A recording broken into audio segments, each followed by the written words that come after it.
The gate clicked shut, and the most feared man in Seoul still did not know she was gone.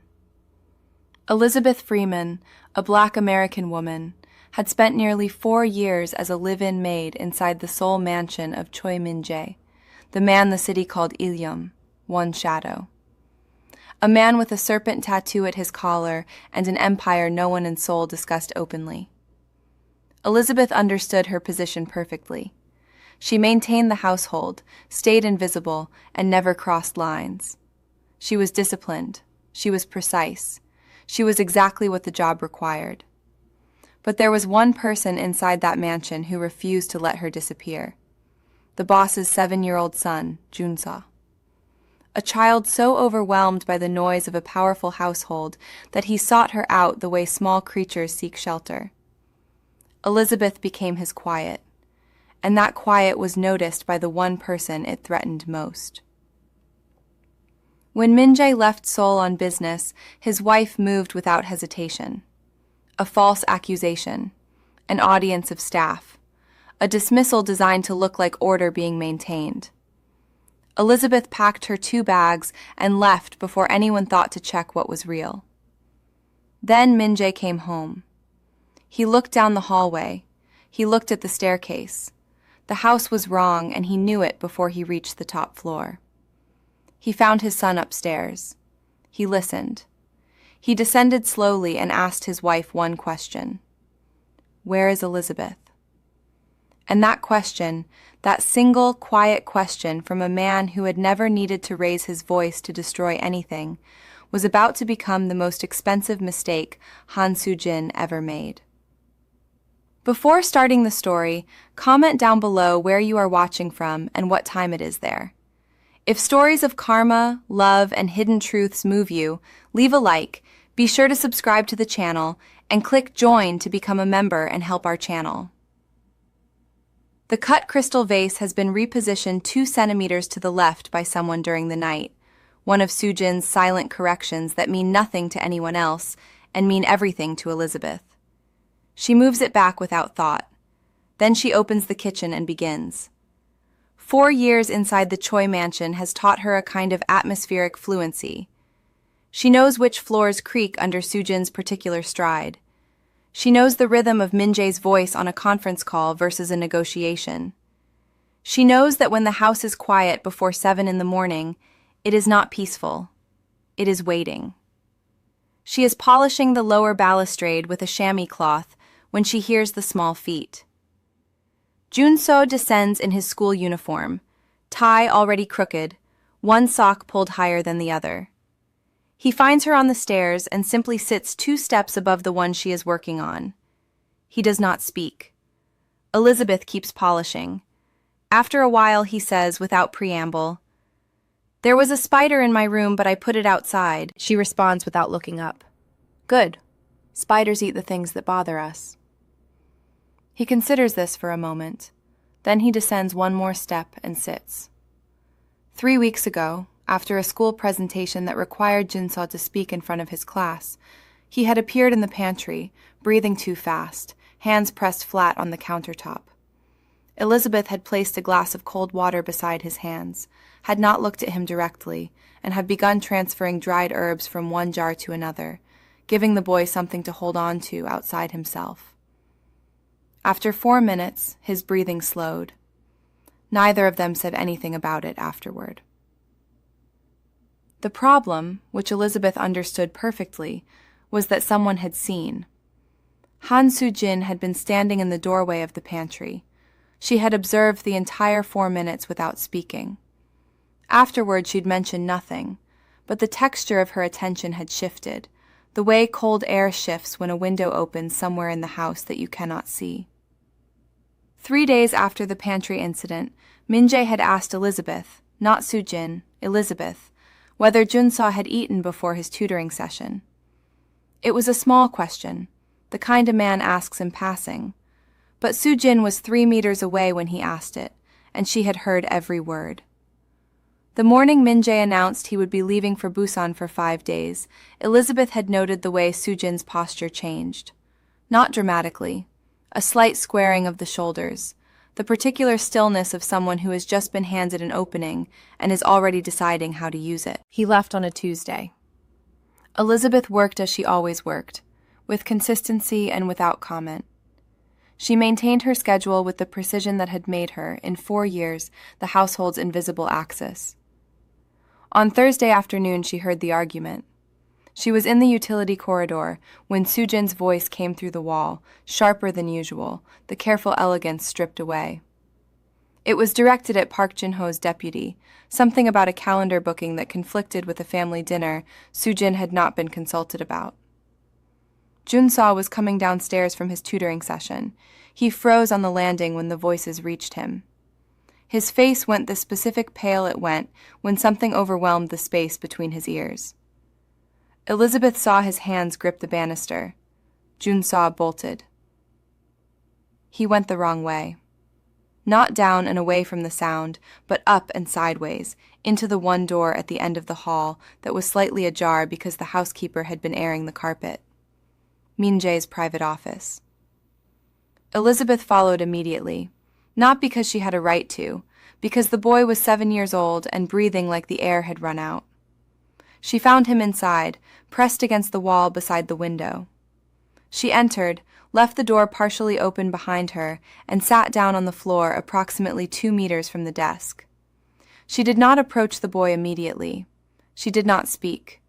She positioned herself in his sightline and waited, the same way she had waited in the pantry. She never touched the desk. She never opened anything. The room was exactly as it had been when she entered it. She did not hear Soo-jin's footsteps.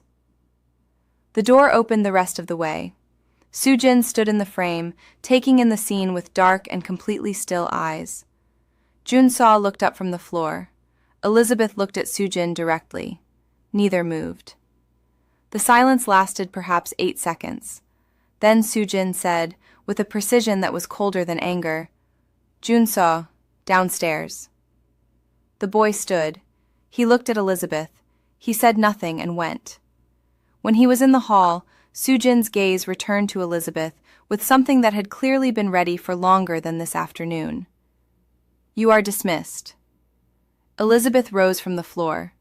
"Mrs. Choi, you entered my husband's private office and touched his documents." The flatness in her voice was final. "The agency will be informed. Your things should be packed by this evening." Elizabeth did not argue what had not happened. She understood that arguing was precisely what Soo-jin was prepared for, and that winning the argument inside this house was not the same as winning. She packed in 2 hours. Jun-seo found her at the front entrance with her 2 bags. He stood on the bottom step and did not move. Elizabeth set her bags down and crouched until she was level with him. "You did nothing wrong," she said. "Do you understand? None of this is because of you." His jaw went tight the way children's jaws go tight when they are trying very hard not to be something in front of someone they respect. She picked up her bags. She walked to the gate. She did not look back, because she had learned long ago that looking back at a door you have just been pushed through is an act that belongs to the people who pushed it.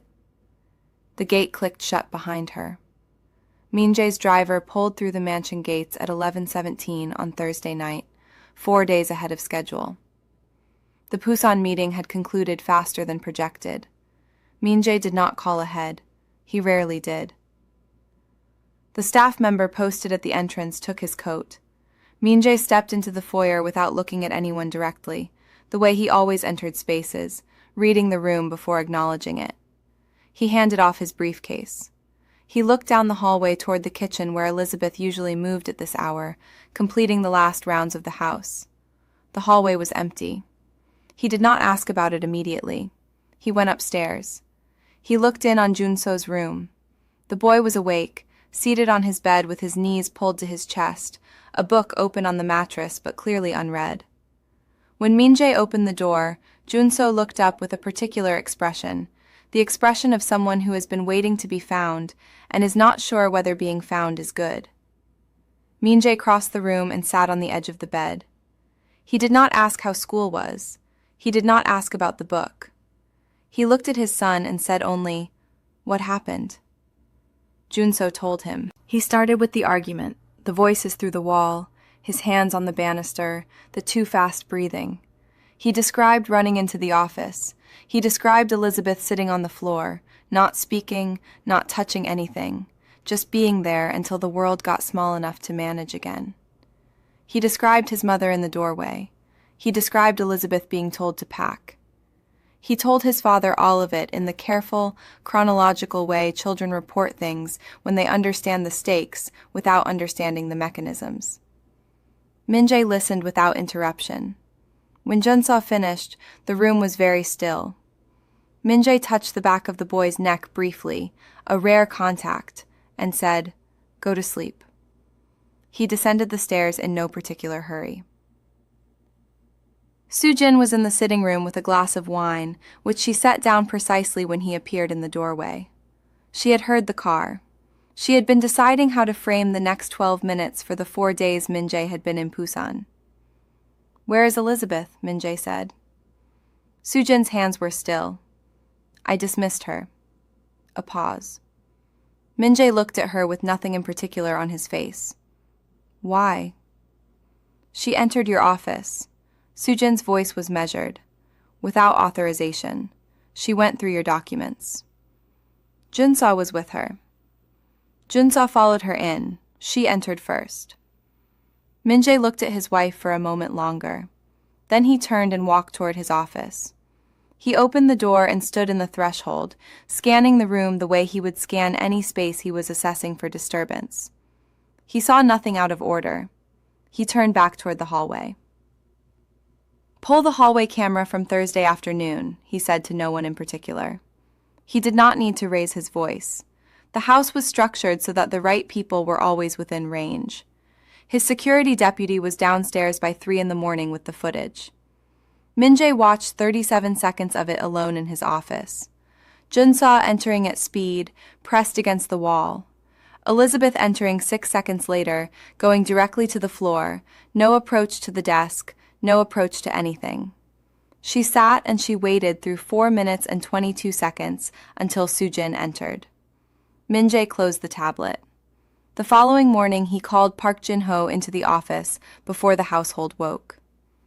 "I need everything," he said. "The dismissal, what preceded it, who she contacted, where Elizabeth is now." Jin-ho delivered the first layer within 24 hours. The dismissal was correctly filed, references withheld without stated reason. 48 hours later, he placed a printed summary on the desk. Minjay read it without expression, then read it again. Soo-jin had begun making calls 17 days before the office incident. Not after it, before it. She had contacted 3 domestic placement agencies and 4 influential households in their network, families the Chois socialized with, families whose recommendations could open or close doors across all of Seoul's private employment sector. The content of those calls was consistent. Elizabeth Freeman was described as unreliable, as having poor judgment in professional boundaries, as having demonstrated dishonest behavior inside the Choi household. None of the calls made reference to any specific incident, because at the time of the calls, the incident had not yet happened. The office incident had not been a trigger. It had been a door Soo-jin had been waiting to open, a pretext she needed because the campaign required one, and Jun-seo's anxiety had handed her the timing. Minjay read the last line of the summary. Elizabeth Freeman had no knowledge of any of this. As of 2 days ago, she was living in a rented room in Mangwon-dong. She had submitted inquiries to 2 agencies. Both had informed Jin-ho's contact that they would not be placing her. Minjay set the paper face down on the desk. He looked at Park Jin-ho. "Where is she now?" he asked. Precisely the same question he had asked about the footage. But the weight behind it was different this time. This time it was not about evidence. It was about what came next. Jin-ho gave him the address. The room in Mangwon-dong was on the 3rd floor of a building whose exterior tiles were the color of old soap.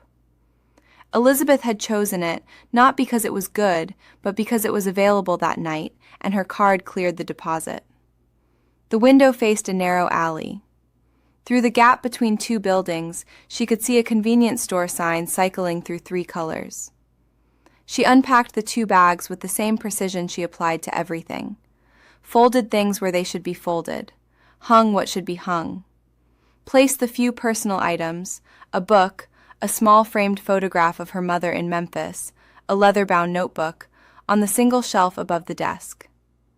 Then she sat in the single chair and looked at the wall. 4 years of proximity to one of Seoul's most controlled households had trained Elizabeth to distinguish between what was actually happening and what she was tempted to feel about it. She had lost her position.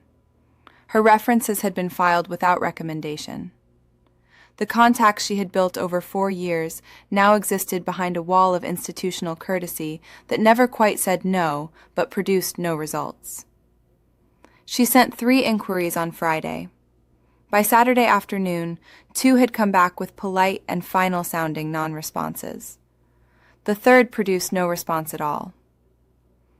On Sunday, she opened her laptop and updated the English-language international placement sites she had used when she first arrived in Korea. She wrote careful language about her experience, her competency, her bilingual communication ability. She attached the references she had from before the Choi household, older, from her time at a family in Singapore, and before that at a diplomatic residence in Washington. Good references, but 4 years old. She closed the laptop and looked at the window. The practical problem was not the room or the food or even the immediate money. She had enough to sustain herself for 6 to 8 weeks if she was careful. The practical problem was her visa status. Her work authorization in Korea had been tied to her employment at the Choi household through a sponsorship arrangement.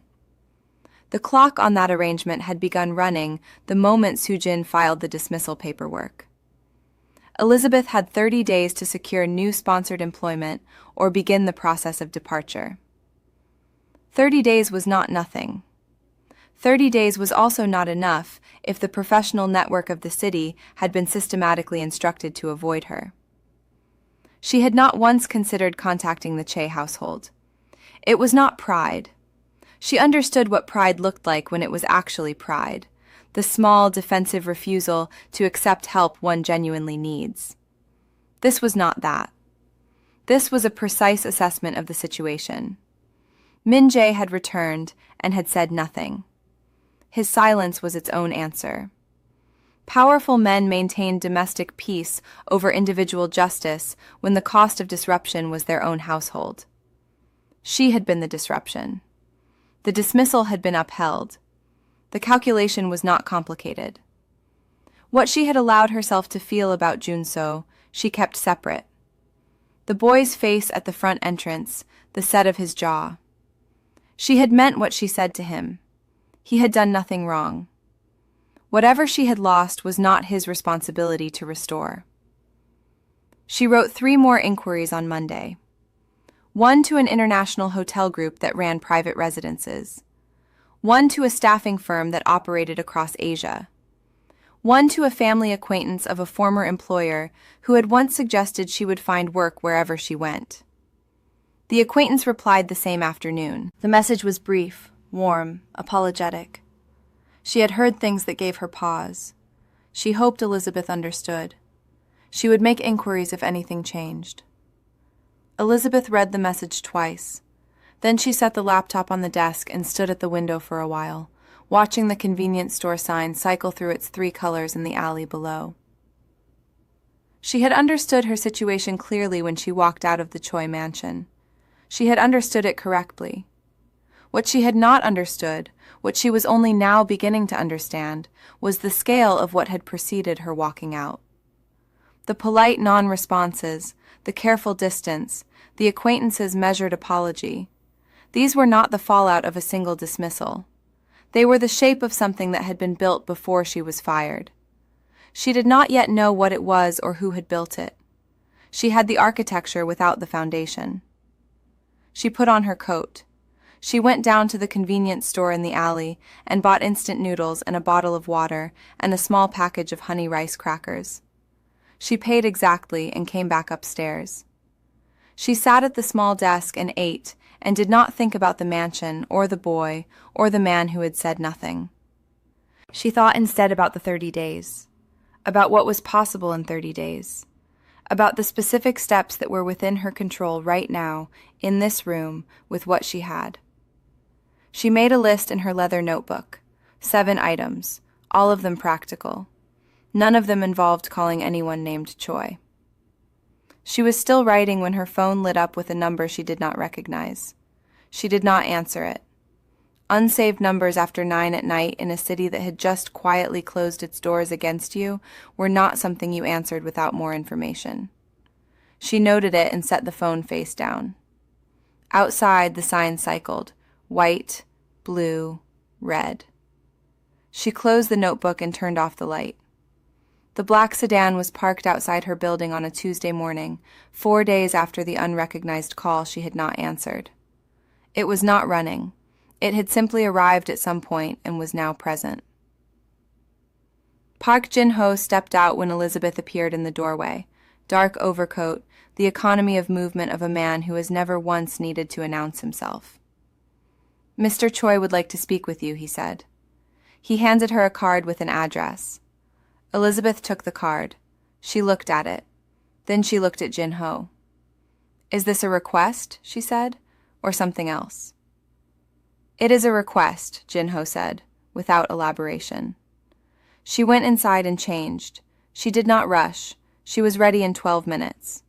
The address was a private dining room in Gangnam, small, well-appointed, the kind of space built for conversations that cannot happen in offices. Minjay was already there. He was standing at the window with his back to the door when she entered. He did not turn immediately. She sat.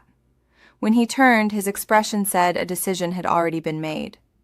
He sat across from her and placed a tablet on the table. He pressed play. She watched 37 seconds of footage she had no idea existed.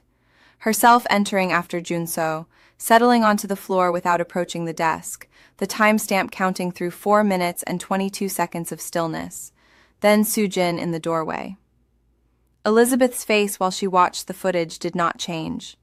She was used to being assessed. She was not going to give this moment the performance of surprise. Minjay placed a second document on the table, printed, dense with dates and names. "My wife began contacting agencies and affiliated households 17 days before you entered my office," he said. "She told them you were dishonest. She described conduct that had not yet occurred." He paused. "Because she needed it to occur first." Elizabeth looked at the document. The names were placement agencies she had contacted, families she had reached out to. The careful non-responses acquired their architecture. She looked up. "You were punished for protecting my son," Minjay said. She held his gaze. "Your wife thought I was taking a place that did not belong to me." He was quiet for a moment that stretched longer than most silences she had sat through. Then, "My son decided your place long before any of us understood it." Something moved in Elizabeth's chest. She kept it off her face. She asked for nothing that required his generosity or his guilt. She asked for the only thing that was hers to take back. "My name," she said. "I want my name back." "You will have it," Minjay said. "You have it now." Within 4 days, every agency and every household that had received Soo-jin's calls received a correction through the same network the calls had traveled through. Elizabeth Freeman had been dismissed on grounds found to be without basis. Her references were restored. The doors that had closed without explanation reopened in silence, without acknowledgement. Jun-seo stopped speaking to his mother at dinner. He answered direct questions in monosyllables and spent his afternoons in his room. Soo-jin watched the change and did not try to reverse it through argument, because she understood that Minjay had already decided something and was executing it with the same patience he applied to everything. He did not confront her in the way she had prepared for. He came to her one evening and told her, in the measured tone he used for operational updates, that the nature of their arrangement would be changing. The details would be formalized through separate counsel. He did not accuse her of lying. He did not need to. The footage and the phone records were already on file. Soo-jin sat very still after he left. She had not lost her position to Elizabeth Freeman. She had lost it to herself, to the fear of being outranked in a household she had never truly belonged to. She had never truly believed Elizabeth had stolen anything. She told Minjay this once, in the formal meeting that preceded the separation proceedings, not to absolve herself, but because it was the most honest sentence she had ever spoken in that marriage. He received it without response. The management offer came through Jun-seo, a Choi family private property, better salary, independent contract, legal stability. Elizabeth considered it for 2 days. She declined in writing, clear, professional, no elaboration, no expression of debt. Jun-seo relayed her answer without comment. Minjay read it once. He set it on the desk beside the security footage printout that he had still not filed away. He had been in the business of people for 15 years. He knew exactly how many of them wanted something from him: position, protection, proximity, leverage. Elizabeth Freeman had wanted none of it. She had walked away from the house she was pushed out of, sat in a rented room, and made a list of 7 things she could control. When he offered her a door, she declined it, not out of pride or injury, but because she was building her own. That was the moment it changed. Not into something simple, not into something safe, into something that could not be categorized as employer and employee, or rescuer and rescued. 2 people beginning, slowly and without announcement, to see each other outside the roles the world had assigned them. Elizabeth Freeman's name was never a debt Minjay was owed. It was hers from the beginning. He simply gave back what had never belonged to anyone else. And that, in the end, is what she could not forget. If this story moved you, stop for a moment and reflect. Have you ever been in a position where you were punished for doing the right thing? Where no one in the room had the authority or the courage to say what they actually witnessed? Have you ever watched someone else's jealousy or fear rewrite the truth of something you did and felt entirely powerless to correct it? And have you ever had to choose between accepting help from someone with the power to restore what you lost and building something on your own terms, even if it meant starting over from nothing? Tell us your experiences and feelings in the comments. We read them all. And if you believe in stories about dignity, hidden power, and the truth that always finds its way back, leave a like, be sure to subscribe to the channel, and click join to become a part of our community and help the channel.